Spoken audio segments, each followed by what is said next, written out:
News మేము పెడతామని అంటాం అన్నది ఇది శుభారంభం. ఇదే ఇన్స్పిరేషన్గా నేను కానీ, నాగార్జున కానీ, వెంకటేష్ కానీ, ఇతర హీరోలు కానీ, ఇతర ప్రొడ్యూసర్స్ నిర్మాతలు ఎంతోమంది ఈరోజు ఇక్కడ ఉన్నారు ఈ సభ్యుకుల్లో. వాళ్ళందరూ కూడా ముందుకొచ్చి చేయాలన్న ఒక కుతూహలం కానివ్వండి, అది పూర్తిగా ఛార్జ్ అయి ఉన్నారంటే ఎలాంటి అతిశయోక్తి లేదు.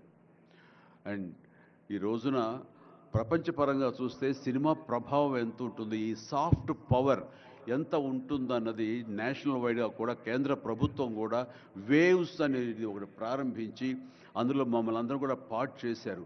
అంటే ఎకనామికల్గా అది ఎంత పవర్ ఇస్తుంది, మన కంట్రీ జీడిపికి ఎంత కంట్రిబ్యూట్ చేస్తుందో అనడానికి బాగా వాళ్ళందరికీ తెలిసిన వాళ్ళు కాబట్టి సినిమా మీద అంత దృష్టి పెట్టారు. సినిమాని కేవలం పేరు తీసుకురావడమే కాకుండా ఎంతో కంట్రిబ్యూట్ చేస్తుంది, ఎంతోమందికి ఎంప్లాయ్మెంట్ జనరేట్ చేస్తుంది, ఎంతోమందికి ఉపాధి కల్పిస్తుంది.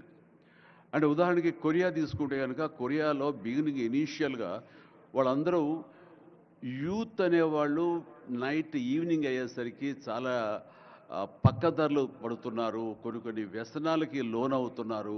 ఆ రకంగా యూత్ నిర్వీర్యం అయిపోతుంది. ఏం చేయాలంటాం వాళ్ళందరూ కలిపి వీళ్ళని ఎంటర్టైన్మెంట్ వైపు కనుక మనం డైవర్ట్ చేయగలిగితే, be it is music, be it is singing or films, ఇంకోటి ఇవన్నీ ఎంటర్టైన్మెంట్గా చేయగలిగితే కనుక వాళ్ళు ఆక్యుపై అయి ఉంటారు. తద్వారా వాళ్ళు ప్రోగ్రామ్స్ ఇవ్వగలుగుతుంటారు. వాళ్ళందరూ నిష్ణాతులయ్యి వాళ్ళ ఫ్యామిలీకి వాళ్ళు బాసటగా ఉంటారు. తద్వారా వాళ్ళ నుంచి జనరేట్ అయ్యి ఎంతో కొంత వాళ్ళు క్రైమ్ వైపు వెళ్లకుండా ఉంటారు. ఆ రకంగా క్రైమ్ రేట్ తగ్గించుకోవచ్చు అనే భావంతో కొరియన్ గవర్నమెంట్ స్టార్ట్ చేసింది. కానీ ఈ రోజున ప్రపంచపరంగా Korea K pop, K drama, K music అంటూ కొరియన్ వాళ్ళ ఎకానమీ, వాళ్ళ జీడిపికి ఎంతో కొంత కంట్రిబ్యూట్ చేస్తుంది. ఎన్నో బిలియన్స్ ఆఫ్ డాలర్స్ కంట్రిబ్యూట్ చేస్తుంది ఈ యొక్క సాఫ్ట్ పవర్ మ్యూజిక్ అన్నది. అలాగే జపాన్ కూడా యానిమే అని చెప్పేసి వాళ్ళు కూడా వాళ్ళ సాఫ్ట్వేర్, వాళ్ళ ఎంటర్టైన్మెంట్ సంబంధించి ఈ ఎంటర్టైన్మెంట్ యానిమేటెడ్ ఫిలిమ్స్ కూడా ఎంతో కొంత కంట్రిబ్యూట్ చేస్తుంది. అలాగా మీరు ఈ సినిమా ఇండస్ట్రీ మీద, సినిమా పరిశ్రమ మీద ఆల్ ఇండియా లెవెల్లోనూ ఇంటర్నేషనల్ లెవెల్లోనూ ఇక్కడ కనుక వెల్కమ్ చేయగలిగి వాళ్ళకి కావాల్సిన ఇన్ఫ్రాస్ట్రక్చర్ కనుక మీరు ఇక్కడ ప్రొవైడ్ చేయగలిగితే, చేస్తానికి మీరు ప్రిపేర్ అయి ఉన్నారు, చేయగలిగితే కాదు చేస్తున్నారు. దానికి మా నుంచి పార్టిసిపేషన్ కావాలి. ఉదాహరణకి బట్టి గారు నిన్న అన్నారు, సో మనకు ముఖ్యమంత్రి గారు మీ అందరికీ కూడాను ఇక్కడ ఏమి కావాలి, ఎలాంటి ఇన్ఫ్రాస్ట్రక్చర్ కావాలి, ఏ రకమైన వసతులు ఏర్పాటు చేయాలి అని చెప్పండి అన్నప్పుడు నాకు వెంటనే స్పాంటైనియస్గా తోచింది, నేను వారితో పార్టిసిపేట్ చేస్తాను. ఇక్కడ స్కిల్ డెవలప్మెంట్ కోసంగా మనకు కొన్ని ఇన్స్టిట్యూషన్స్ పెట్టాలి. అది డ్రైవర్ల దగ్గర నుంచి, మేకప్ మెన్ల దగ్గర నుంచి, కాస్ట్యూమర్స్ దగ్గర నుంచి, ఒక ఎడిటింగ్ దగ్గర నుంచి, సౌండ్ సిస్టమ్ దగ్గర నుంచి, కెమెరామెన్లు, డిఓపీలు అండ్ యాక్టింగ్ సంబంధించిన స్కిల్స్ కానివ్వండి, అలాగే డైరెక్షన్ కానివ్వండి, వాట్ నాట్ ఎన్నో ఈ ఇండస్ట్రీలో ఎన్నో శాఖలు ఉన్నాయి. ఆ శాఖల్లో ఎంతోమంది ఎంతూజియాస్టిక్ కుర్రవాళ్ళు ఉన్నారు. వాళ్ళు చదువు ఒక మాదిరి చదివైనా సరే ఆ చదువు ఏం తెచ్చి పెడుతుంది అనుకుంటే కనుక ఈ రోజున గొప్ప గొప్ప డైరెక్టర్స్ ఉన్నారు. ఈ రోజున ఇంటర్నేషనల్ లెవెల్కి మన సినిమాని తీసుకొస్తున్న డైరెక్టర్ వాళ్ళందరూ డిగ్రీ కూడా చదవలేదు. సో చదువు ఇది ఇంపార్టెంట్ కాదు, మీకున్న ఇంట్రెస్ట్ ఇంపార్టెంట్. ఆ ఇచ్చేటువంటి గవర్నమెంట్ ఆఫ్ తెలంగాణ ఈ రోజున మనకి ఇస్తున్న ఈ అవకాశాలను సద్వినియోగం పరుచుకుని మీరందరూ కనుక రాగలిగి ముందుకు వచ్చి ఈ యొక్క ఇన్ఫ్రాస్ట్రక్చర్ సంబంధించి వీళ్ళు ఇచ్చిన ఫెసిలిటీస్ని వినియోగించుకుంటూ స్కిల్ డెవలప్మెంట్ ముందు చేసుకోగలిగితే కనుక మీరు ఎక్కడికి వెళ్ళినా సరే, వాళ్ళు ఎంతోమంది వెబ్ సిరీస్ తీస్తున్నారు, అలాగే టీవీ సీరియల్స్ తీస్తున్నారు, సినిమాలు తీస్తున్నారు, పెద్ద సినిమాలు తీస్తున్నారు, చిన్నవి తీస్తున్నారు. అలాగే ఈ రోజున కేవలం స్క్రీన్ మీదే కాకుండా మొబైల్కి సంబంధించినటువంటి సినిమాలు కూడా చాలామంది తీయటానికి రేటు సమాయత్తం అవుతున్నారు. ఇది ఫ్లిప్ అని ఇంటర్నేషనల్గా వస్తుంది.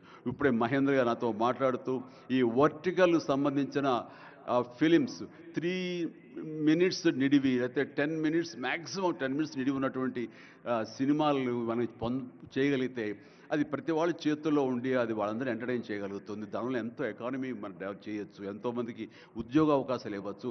నేను దాన్ని ఇనిషియేట్ చేస్తానంటూ మహేంద్ర గారు చెప్తూ వచ్చారు. సో ఇవన్నీ కూడా ఇది సాదాసీదాటువంటి కాదు.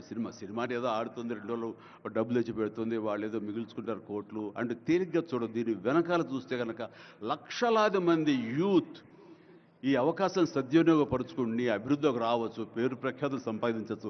తద్వారా ఇన్ రిటర్న్ మీరు కూడా ఈ కంట్రీకి మన తెలంగాణకి మీరు ఎంతో కొంత ఎకనామికల్గా మన గ్రోత్ అవడానికి ఆర్థికంగా కూడా మీ సపోర్టు లభిస్తుంది. It's mutually reciprocal. కాబట్టి ఈ రోజున ఇక్కడ స్టూడియోకి స్థలాలు ఇస్తామంటున్నారు. స్కిల్ డెవలప్మెంట్కి కావాల్సిన క్లాసెస్ కావాల్సిన ఫ్యాకల్టీస్ కనుక అధ్యాపకులు మనం తెచ్చుకుంటే వాళ్ళ ద్వారా ఎంతోమంది ట్రైనింగ్ ఇచ్చిన వాళ్ళం అవుతాము. ఇది సద్వినియోగపరచుకోండి. దీని మీద మన ఇండస్ట్రీలో పెద్దలు కూడా సీరియస్గా ఆలోచించండి. దీని మీద నేనైతే సీరియస్గా తీసుకున్నాను.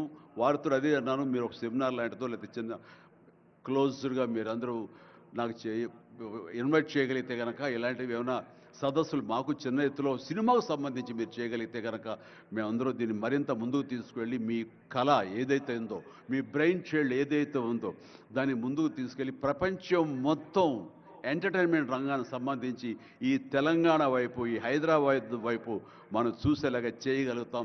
చేస్తామనే ధైర్యం నాకుంది, భరోసా ఇస్తున్నాను. నా వంతు కృషి నేను చేస్తాను. నా ఈ అవకాశం ఇచ్చేందుకు ధన్యవాదాలు మా ముఖ్యమంత్రి గారికి, అలాగే ప్రతి ఒక్కరికి నా హృదయపూర్వక ధన్యవాదాలు మరొకసారి తెలియజేస్తున్నాను, ముగిస్తున్నాను. జై తెలంగాణ, జై హింద్. ధన్యవాదాలు సార్. మీరు మా చెవులకు పట్టిన తుప్పును వదిలించారు తెలుగులో మాట్లాడి. ఇప్పుడు శ్రీ సుమన్ బెర్రీ గారు, Shri vice chairman NITI Aayog. I request sir to kindly address the gathering. Niti Aayog has helped us in drafting this document. Their team has guided us, sir. So now I request you to kindly address us, sir.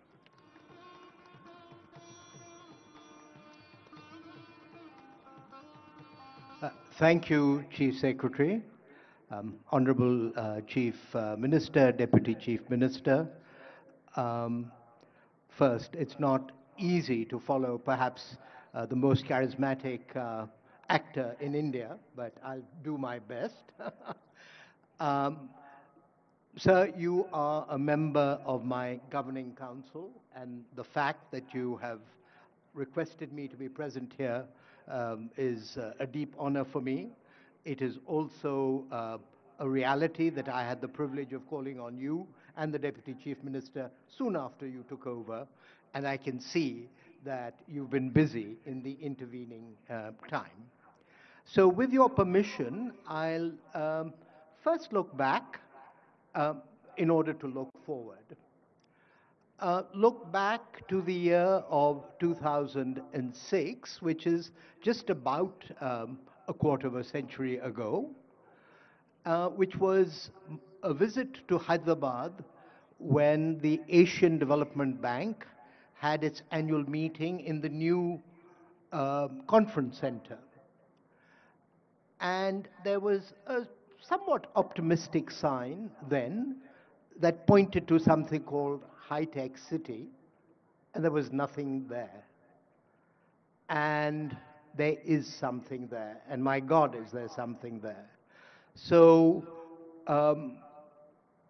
you know, for people of the city, for people of the state,